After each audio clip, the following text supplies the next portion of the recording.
जय हिंद। बुंदेलखंड न्यूज 24 में आपका स्वागत है। आइए बढ़ते हैं झांसी से कुछ मुख्य खबरों की ओर। झांसी में तेजाब के सेवन से एक महिला की दर्दनाक मौत हो गई। माई के पक्ष ने आरोप लगाया कि दहेज की मांग पूरी न होने पर ससुराल वालों ने मारपीट कर जबरन तेजाब पिलाया। मां की शिकायत पर नवाबाद थाना पुलिस ने पति और सास समेत 7 ससुरालियों पर दहेज हत्या का केस दर्ज किया है। दोपहर बाद शव का पोस्टमार्टम होगा। जालौन के मोहल्ला तोफखाना निवासी नेहा और उसकी बहन हुस्ना का निकाह जून 2019 को झांसी के कपूर टेकरी निवासी शकील शाह और अफजल शाह से हुआ था। बड़े भाई सिकंदर ने बताया कि निकाह के बाद दहेज की मांग को लेकर ससुराल वाले मारपीट कर परेशान करते थे। सिकंदर के अनुसार प्रताड़ना से परेशान अफजल की पत्नी हुस्ना करीब 2.5 साल से मायके में रह रही थी। उसकी किसी ने खैर खबर नहीं ली, जबकि नेहा अपने पति के साथ रह रही थी और ससुराल वालों के जुल्म सहन करती थी।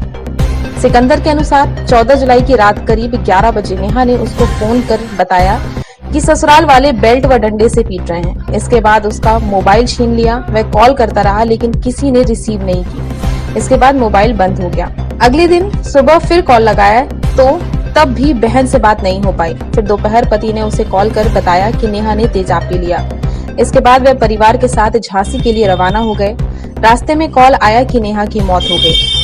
दफनाने की धमकी दी तो पुलिस को सूचना दी। भाई का आरोप है कि ससुराल वाले नेहा को अस्पताल से घर ले गए और दफनाने की बात कहने लगे। तब वे लोग झांसी नहीं पहुंच पाए थे। इस पर झांसी सीओ को कॉल कर पूरी जानकारी दी। तब पुलिस मौके पर पहुंची और शव को अपने कब्जे में ले लिया। तब तक मायके वाले भी पहुंच गए। रात को शव मेडिकल कॉलेज के मुर्दा घर में रखवाया गया था। नेहा के 2 बेटे हैं, 22 साल का फैजान व 1 साल का अमन।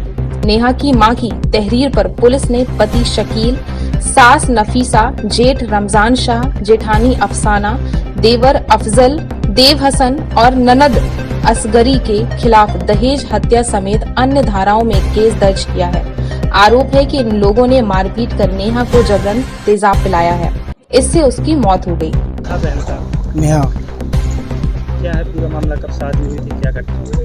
ये 9 जून को शादी की थी, आज से 4 साल पहले सर। शादी के बाद दोनों लड़की हंसी खुशी रह रही थी। 1 साल बाद इन्होंने मारा पीटी चालू कर दी छोटी वाली लड़की की। बोलते थे कि घर से पैसे लाओ, ये लाओ, वो लाओ, गाड़ी लाओ, तुम्हारे बाप मताई ने कुछ भी नहीं दिया है।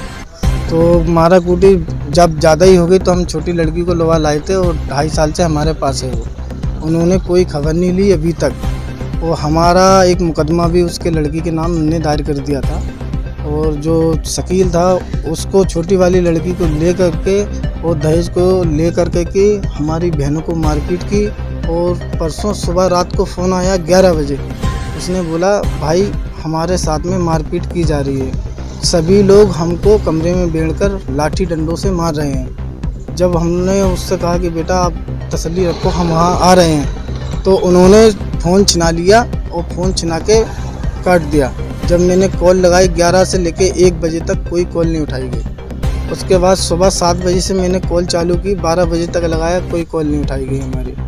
जब उसने तेजाब पी लिया या पिला दिया, हमारा तो शक यही है कि इन लोगों ने तेजाब पिला दिया। जब मारा है तो तेजाब इन लोगों ने पिलाया है उसको। कोई अपने हाथ से आत्महत्या नहीं करता। उसको तेजाब पिला दिया गया। उसको जब हॉस्पिटल में भर्ती कर दिया, हमारे पास कॉल आती है कि भाई, जब दिन भर से कॉल नहीं उठाई, उसके बाद फ़ोन आता है कि भाई बहुत सीरियस हालत है आपकी बहन की, आप आ जाइए। और कुछ मिनट बचे हैं और डॉक्टर ने मना कर दिया। हमने उनसे कहा ठीक है हम आते हैं, आप वहीं रुकना। जब हम घर से निकलने लगे थोड़ी देर बाद खबर आई कि भाई वो ख़त्म हो गई। हमने ठीक है हम आ रहे हैं। वहाँ से हम यहाँ आते आते रास्ते में इन्होंने बोला क्यों परेशान करते थे? क्यों परेशान इसमती करते थे कि छोटी बहन को हम भेजा नहीं रहे थे, उसको मारने की धमकी दी गई थी कि अगर ये आएगी हम इसको मार देंगे, वो खाली हाथ आई तो फिर मार देंगे, अगर पैसे ऐसे लेके आएगी। हमारा सिकंदर शाह नाम है सर। 5 बहनों पे अकेले हैं हम। 5 बहनों की किस हालत में हमने शादी की है, बहुत बुरी हालत हमारी बहन की कर दी है इन लोगों ने।